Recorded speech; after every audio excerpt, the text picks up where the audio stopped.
Assalamualaikum warahmatullahi wabarakatuh. Perkenalkan, kami dari kelompok 3 yang akan membawakan materi tentang audit dan kaji ulang sebagai proses evaluasi penerapan sistem manajemen laboratorium. Dari kelompok kami beranggotakan 6 orang, yaitu ada Afika, lalu ada Gaitsa, ada saya sendiri, ada Mahda, ada Asna, dan ada Yustia. Langsung saja kita ke materinya. Yang pertama ada audit. Audit itu merupakan suatu proses sistematis, mandiri, dan terdokumentasi untuk memperoleh bukti kesesuaian SMM dan mengevaluasinya secara objektif dan menentukan sejauh mana kriteria persyaratan akreditasi dalam SMM yang telah dipenuhi. Organisasi atau bagian yang diaudit disebut auditi, sedangkan orang yang berkompeten melakukan audit disebut auditor atau surveyor.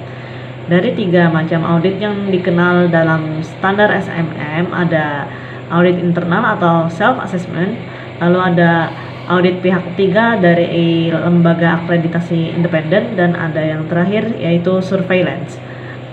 Audit internal atau self assessment biasa dilakukan di laboratorium klinik sebagai suatu proses yang dimiliki oleh internal laboratorium untuk memantau penerapan SMM dengan melakukan penilaian sistematik dan mandiri untuk menetapkan apakah kegiatan mutu dan hasil yang berkaitan sesuai dengan pengaturan yang direncanakan, serta apakah pengaturan tersebut diterapkan secara efektif dan sesuai untuk mencapai tujuan. Sedangkan survei atau audit yang dilakukan oleh pihak ketiga adalah suatu proses audit yang dilakukan oleh pihak independen untuk memperoleh bukti kesesuaian SMM dan menentukan sejauh mana kriteria dan persyaratan akreditasi dalam SMM yang telah dipenuhi.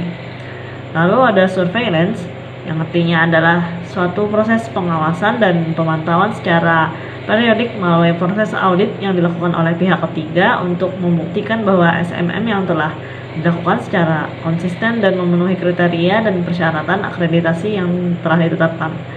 Biasanya surveillance ini dilakukan sekali dalam setahun. Baik, perkenalkan saya Gaitsa Rahmamanda. Di sini saya akan menyambung penjelasan dari rekan saya sebelumnya. Adapun penjelasan yang akan saya sampaikan di sini ada 3 pokok materi. Yang pertama tujuan dari audit internal, yang kedua ada manfaat dari audit internal, dan yang ketiga ada program dari audit internal. Lanjut ke pembahasan dari tujuan dari audit internal. Tujuan dari audit internal ada 2, yaitu dengan kita melaksanakan audit internal atau self assessment, kita dapat mengidentifikasi secara sedini mungkin dan kita lakukan tindakan perbaikan yang efektif sehingga kita dapat memulihkan kesesuaian antara standar SMM yang telah ditetapkan dan penerapannya. Kemudian yang kedua, audit internal self assessment juga kita lakukan untuk memberikan reaksi atas berbagai masalah penerapan SMM yang terjadi melalui identifikasi akar penyebab masalah sekaligus identifikasi tindakan perbaikan yang diperlukan agar kita dapat mencegah terulangnya masalah dalam SMM yang berlaku. Audit internal ini merupakan cara yang paling efektif untuk mengidentifikasi kesempatan peningkatan SMM. Jadi kita juga memiliki manfaat dari audit internal atau self assessment laboratorium yang kita bagi menjadi 5. Antara lain, memeriksa penerapan SMM di laboratorium telah memenuhi persyaratan akreditasi yang digunakan sebagai acuan atau standar. Kemudian kita juga menilai kesiapan dalam rangka menghadapi audit eksternal yang dilakukan oleh pihak kedua, yaitu pelanggan laboratorium maupun oleh pihak ketiga. Biasanya itu dari badan akreditasi seperti Dinkes Provinsi, KARS.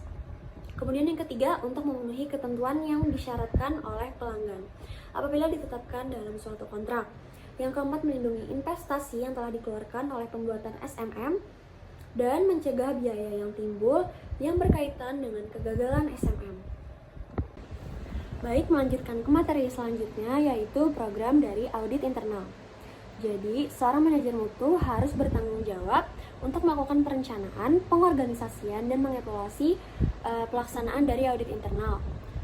Oleh karena itu, manajer mutu harus pertama menetapkan kebijakan audit internal atau self assessment serta mengkomunikasikan kebijakan tersebut secara efektif kepada semua personal yang ada di seluruh tingkatan organisasi di laboratorium.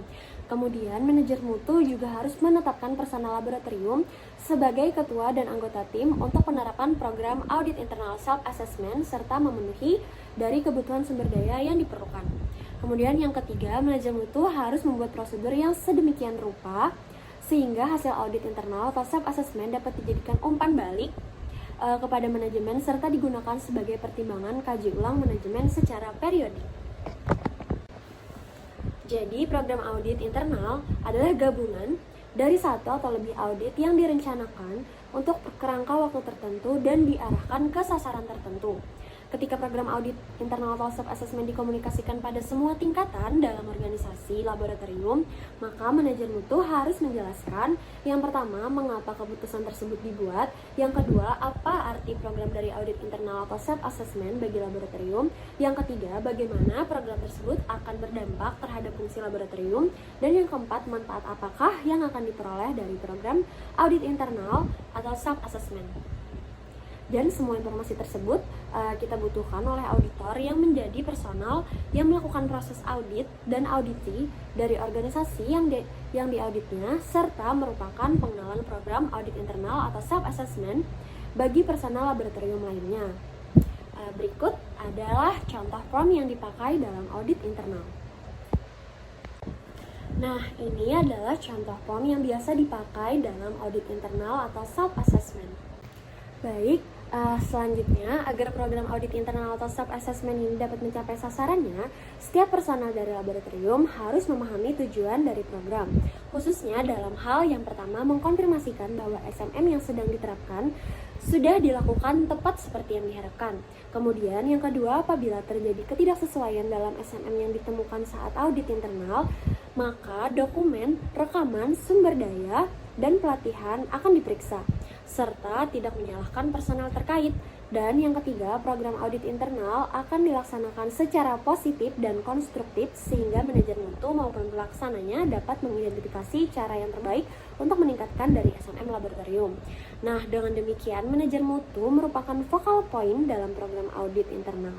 Karena itu, manajer mutu harus mengembangkan dan mendokumentasikan prosedur pelaksanaan audit internal, jadwal audit internal untuk tiap elemen SMM, daftar periksa, lembar temuan ketidaksesuaian, laporan singkatnya, dan pelatihan dari tim auditor.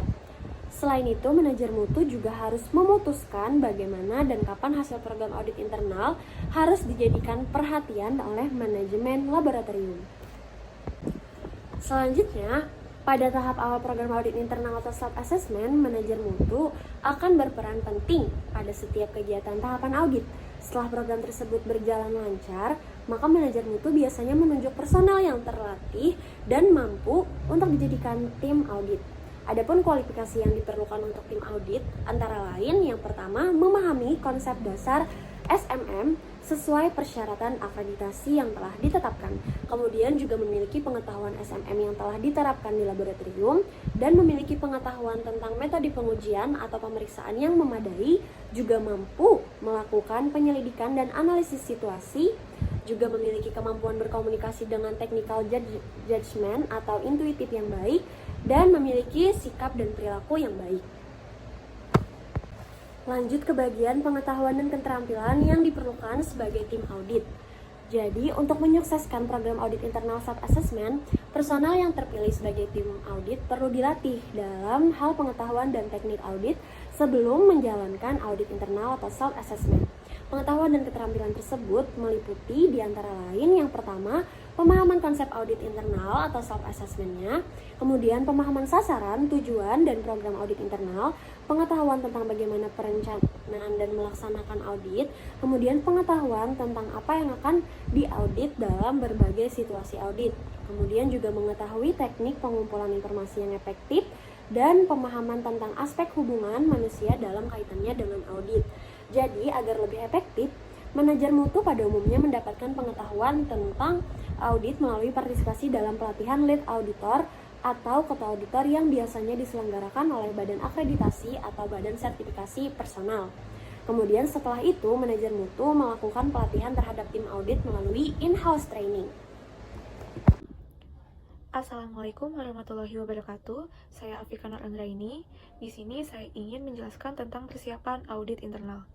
Langkah-langkah yang harus dilakukan dalam dilakukannya audit internal ialah yang pertama, menghubungi auditi. Auditor bertanggung jawab menghubungi auditi untuk mengkonfirmasikan tentang ruang lingkup, tanggal yang diusulkan, serta waktu dan lamanya audit. Yang kedua, mempelajari dokumen yang terkait. Tim auditor harus melajari dokumen yang menjadi acuan dalam pelaksanaan audit yang meliputi manual mutu atau paduan mutu, prosedur atau SOP, instruksi kerja, formulir maupun dokumen terkait. Yang ketiga, persiapan daftar periksa audit internal.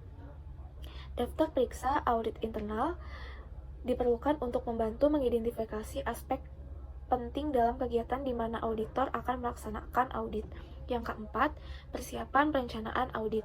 Perencanaan audit digunakan untuk memutuskan bagaimana audit akan dilaksanakan, apa saja yang akan diperiksa, dan teknik informasi apa saja yang akan digunakan.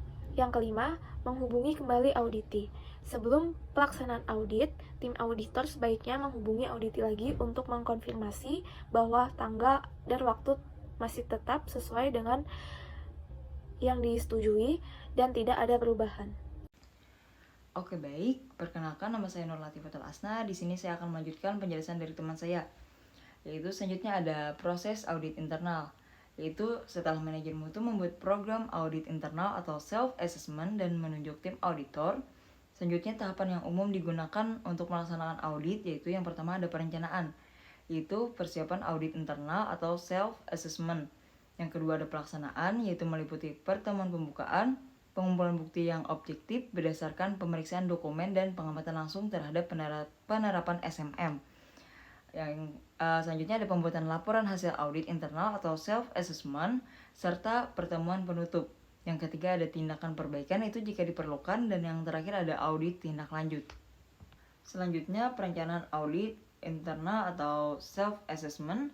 Setelah audit dilakukan sesuai dengan jadwal yang ditetapkan dan personel yang melaksanakan audit telah ditunjuk, manajer mutu bertanggung jawab untuk memberikan suatu pengarahan tentang audit yang akan dilaksanakan. Sebagai bagian dari pengarahan tersebut, manajer mutu harus yang pertama menetapkan lingkup audit yang meliputi elemen yang akan diaudit dari SMM, misalnya organisasi, pembelian, metode pengujian atau pemeriksaan, program kalibrasi, dan lain-lain. Selanjutnya menentukan auditnya dan bagaimana yang akan diaudit dalam laboratorium, misalnya manajer teknis, penyedia, staf administrasi laboratorium, atau analis. Selanjutnya ada dokumen yang akan dipakai sebagai acuan audit internal atau self-assessment, misalnya manual mutu, panduan mutu, prosedur atau SOP, instruksi kerja atau IK, formulir atau dokumen pendukung lainnya. Yang kedua ada menetapkan tanggal, waktu, dan lamanya audit. Untuk memastikan tanggal dan waktu yang diusulkan untuk pelaksanaan audit, sehingga terjadi kesepakatan bersama antara auditor dan auditi. Yang ketiga menyiapkan dokumen kerja terkait dengan audit, untuk memastikan bahwa tim auditor memiliki salinan yang mutakhir terhadap semua dokumen SMM yang berkaitan dengan ruang lingkup audit, yang meliputi antara lain prosedur yang menjelaskan tahapan audit, jadwal audit, daftar hadir rapat, pembukaan dan penutupan, lembar temuan ketidaksesuaian, laporan ringkas audit, verifikasi tindakan perbaikan audit, memorandum penugasan tim audit, program audit internal atau self-assessment tahunan, daftar periksa dan memorandum penundaan, waktu tindakan perbaikan bila diperlukan. Yang keempat, memastikan pemahaman yang benar kepada tim audit setelah tanggal, waktu, dan lama audit internal self-assessment ditetapkan. Maka manajer mutu memberikan penjelasan detail kepada tim auditor tentang tujuan, ruang lingkup, pelaksanaan audit, serta tata laksana pelaporan dan wewenang serta tanggung jawab, terutama yang berkaitan dengan tindakan perbaikan yang mungkin muncul dari temuan audit. Hal-hal yang perlu disepakati antara manajer mutu dengan tim auditor. Yang pertama ada siapa yang bertanggung jawab untuk mengkonfirmasi pelaksanaan audit kepada auditi. Selanjutnya, siapa yang bertanggung jawab untuk memutuskan tindakan perbaikan yang diperlukan dan apakah auditor terlibat dalam memberikan rekomendasi atau persetujuan tindakan perbaikan.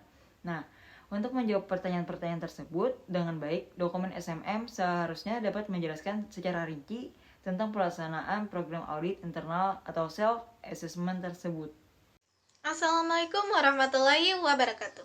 Perkenalkan, nama saya Mahda Alia Rahmi. Di sini saya akan menjelaskan tentang pelaksanaan audit internal. Adapun tahap pelaksanaan audit meliputi yang pertama pertemuan pembukaan, kedua pemeriksaan dokumentasi SMM dan penerapan kegiatannya, ketiga pertemuan tim auditor, keempat pertemuan penutupan. Adapun untuk melaksanakan semua pekerjaan selama proses audit dengan waktu yang tersedia, auditor harus mengumpulkan informasi. Yang pertama, efisien. Setiap auditor akan berpacu dalam waktu. Dalam setiap situasi, banyak aspek SMM dan prosedur harus diperiksa untuk mendapatkan gambaran secara lengkap tentang penerapan SMM. Kedua, efektif. Selama pengumpulan informasi tentang kegiatan dan sumber daya, auditor harus menuju pada aspek kritis setiap prosedur atau kegiatan yang diperiksa. Yang ketiga yaitu objektif. Auditor SMM pada saat melakukan audit harus selalu berkaitan dengan bukti temuan. Yang terakhir yaitu teliti. Dalam pengumpulan informasi tentang kegiatan sumber daya, auditor harus memeriksa dengan detail dan serta mendalam. Selanjutnya yaitu pelaksanaan audit internal. Pada akhir audit, tim audit harus memastikan bahwa tidak ada aspek kritis SMM dan prosedur yang terkait dan terlepas dari perhatian auditor. Pada setiap kegiatan audit, seorang auditor dapat menggunakan 5 teknik pengumpulan informasi tentang penerapan SMM, yaitu diantaranya yang pertama yaitu pemeriksa dokumen dan rekaman, kedua bertanya, ketiga mendengarkan suatu jawaban atau informasi, keempat mengamati kegiatan, dan yang terakhir yaitu memeriksa fasilitas. Selanjutnya yaitu pemeriksaan dokumen dan rekaman. Selama pelaksanaan audit, auditor akan membutuhkan banyak waktu untuk memeriksa dokumen dan rekaman. Dalam pemeriksaan yang berkaitan dengan dokumen, khususnya prosedur SMM maupun metode pengujian atau pemeriksaan, auditor sebaiknya meminta salinan dokumen terkendali yang mutakhir dari prosedur SMM serta metode pengujian atau pemeriksaan yang berkaitan dengan ruang lingkup yang diaudit agar tersedia di tempat di mana audit dilaksanakan dan memastikan bahwa dokumen penunjang terkendali yang sedang digunakan juga dokumen mutakhir. Selanjutnya yaitu contoh anarki dokumentasi sistem manajemen mutu pada tahun 2008. Adapun isiannya yaitu struktur organisasi, kebijakan mutu, sasaran mutu, proses bisnis, visi dan misi. Masuk pada level A dengan tujuan, ketetapan, dan komitmen organisasi. Selanjutnya yaitu prosedur yang menunjukkan interaksi antar proses. Masuk pada level B dengan tujuan siapa, melakukan apa, dan kapan. Selanjutnya yang terakhir yaitu dokumen kerja spesifik. Masuk pada level C dengan tujuan bagaimana pekerjaan yang dilakukan. Selanjutnya, klasifikasi ketidaksesuaian. Klasifikasi ketidaksesuaian dalam pelaksanaan audit internal atau self-assessment dibedakan menjadi dua. Yang pertama, ketidaksesuaian mayor, merupakan kegagalan atau penyimpangan yang sangat signifikan dalam sistem manajemen mutu dan akan langsung mempengaruhi mutu hasil pengujian atau pemeriksaan. Ketidaksesuaian ini harus diperbaiki segera. Yang kedua, ketidaksesuaian minor, merupakan kegagalan atau penyimpangan yang tidak secara langsung mempengaruhi mutu data hasil pemeriksaan. Tindakan perbaikan harus dilakukan sesuai waktu yang telah ditentukan, tanpa penundaan. Sebelum auditor menyatakan temuan ketidaksesuaian, sebaiknya dilakukan konfirmasi dan pemeriksaan ulang terhadap fakta yang didapatnya. Kemudian persiapan laporan hasil audit. Umumnya laporan hasil audit terdiri dari dua bagian, yaitu yang pertama laporan ringkas yang merinci tata laksana audit termasuk ringkasan singkat laporan hasil audit. Biasanya digunakan sebagai halaman muka laporan audit. Yang kedua, formulir temuan ketidaksesuaian, memuat pernyataan bagian per bagian dari temuan yang didapat selama pelaksanaan audit, serta rencana tindakan perbaikan yang akan dilakukan oleh auditi. Pertemuan penutup. Tujuan pertemuan penutup adalah untuk mengungkapkan ringkasan temuan tim audit kepada auditi. Pada pertemuan tersebut, leader atau ketua auditor memberikan laporan hasil audit secara tertulis dan menjelaskan temuan ketidaksesuaian yang teridentifikasi. Pertemuan penutup mencangkup hal-hal berikut. Yang pertama, ucapan terima kasih atas kerjasama pelaksanaan audit. Yang kedua, penegasan kembali tentang ruang lingkup audit. Yang ketiga, penegasan ulang tentang maksud dan tujuan audit. Yang keempat, konfirmasi ulang tentang laporan ketidaksesuaian dan mengingatkan kepada auditi bahwa temuan tersebut mencerminkan keadaan saat pelaksanaan audit. Yang kelima, menjelaskan kategori ketidaksesuaian mayor dan minor serta rekomendasi bagi temuan yang bersifat observasi bila ada. Yang keenam, penjelasan singkat temuan yang ada dari laporan ketidaksesuaian dan mengingatkan kepada auditi bahwa temuan tersebut mencerminkan keadaan saat pelaksanaan auditi. Yang ketujuh, menyajikan ringkasan temuan menyeluruh diikuti dengan kesimpulan.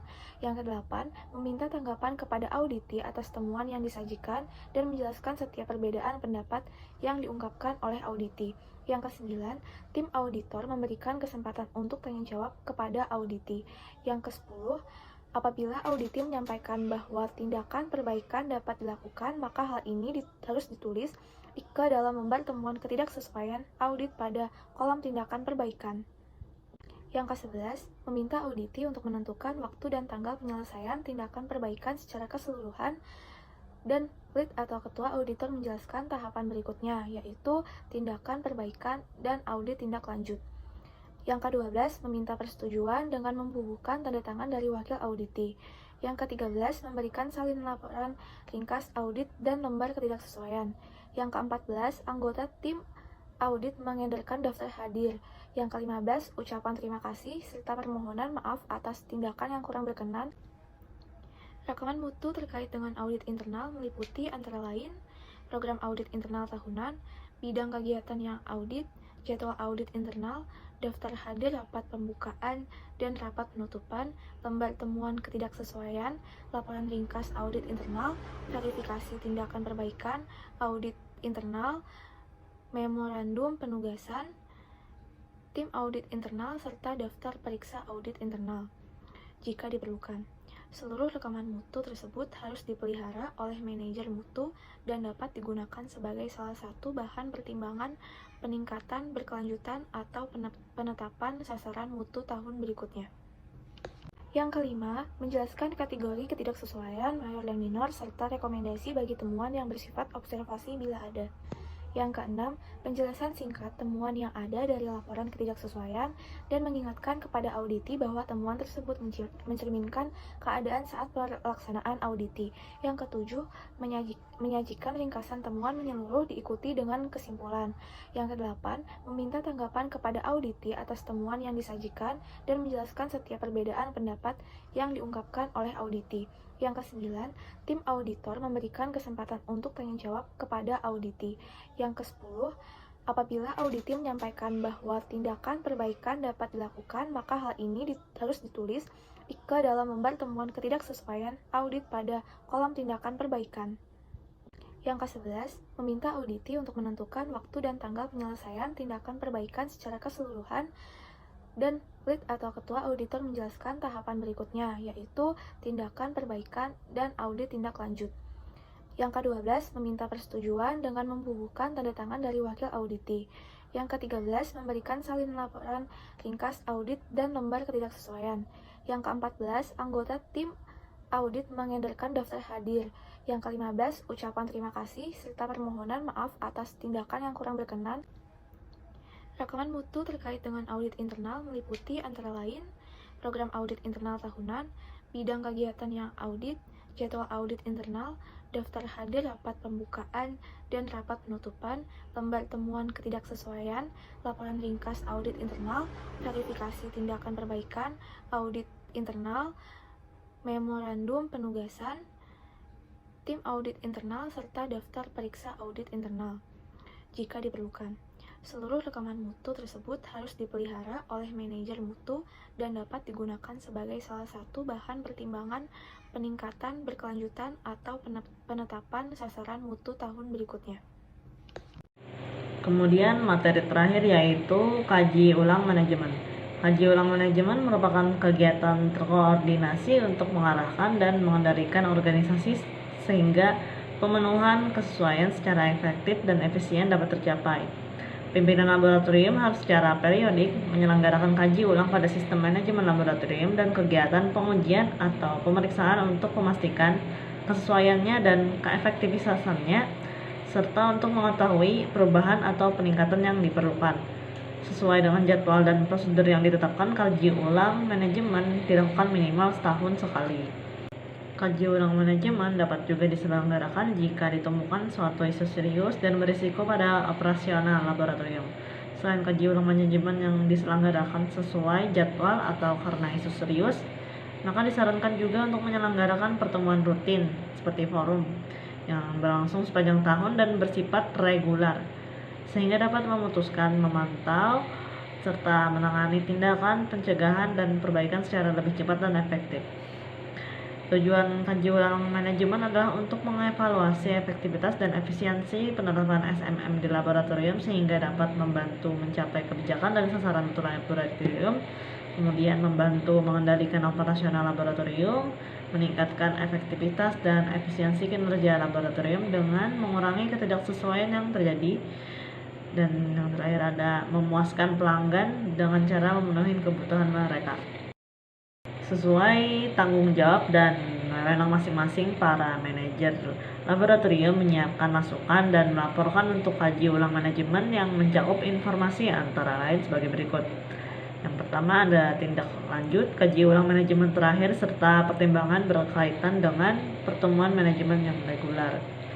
Kemudian ada hasil audit internal yang terakhir, asesmen oleh badan eksternal, kesesuaian kebijakan dan prosedur, hasil uji banding antara laboratorium dan uji profisiensi, kinerja pengujian atau pemeriksaan dan kesesuaiannya dengan persyaratan, tindakan perbaikan dan pencegahan, laporan dari staf manajerial dan personel penyelia, umpan balik dari pelanggan, pengaduan, rekomendasi untuk peningkatan, serta faktor-faktor relevan lainnya seperti kegiatan pengendalian mutu, sumber daya, dan pelatihan staf. Kemudian ada tahapan prosedur kaji ulang manajemen. Yang pertama, masukan untuk kaji ulang manajemen. Ketika rapat kaji ulang manajemen diselenggarakan, manajemen laboratorium harus memastikan bahwa seluruh personil diikutsertakan dalam kegiatan ini agar peserta dapat melaporkan segala kegiatan yang terkait dengan penerapan SMM laboratorium. Tujuannya agar semua personel yang terlibat dalam penyusunan rencana tahun berikutnya dapat memberikan masukan, memahami hasil dan kesimpulan, serta tindakan yang diputuskan dalam kaji ulang manajemen. Yang kedua, sebagai keluaran dari kaji ulang manajemen. Hasil yang diperoleh dari kaji ulang manajemen harus mencakup keputusan dan tindakan apapun yang berkaitan dengan perbaikan dan efektivitas SMM dan proses-prosesnya, perbaikan pada kinerja pelaksanaan, pengujian, atau pemeriksaan berdasarkan peraturan perundang-undangan yang berlaku, sumber daya yang diperlukan, sehubungan dengan perubahan yang dapat mempengaruhi SMM, dan saran-saran untuk peningkatan yang berkelanjutan. Kemudian yang ketiga ada tindak lanjut kaji ulang manajemen. Keputusan apapun yang dihasilkan dari kaji ulang manajemen harus dilaksanakan oleh personel terkait dalam jangka waktu yang disepakati. Selain itu, hasil tersebut sebaiknya disatukan ke dalam sistem perencanaan mutu laboratorium, mencakup sasaran objektif dan rencana kegiatan untuk tahun berikutnya. Pada gambar berikut ada formulir atau form hasil kaji ulang manajemen yang merupakan bagian rekaman dokumen yang harus dipelihara. Baiklah, itu saja dari kelompok kami. Terima kasih atas perhatiannya. Salah mohon maaf. Wassalamualaikum warahmatullahi wabarakatuh.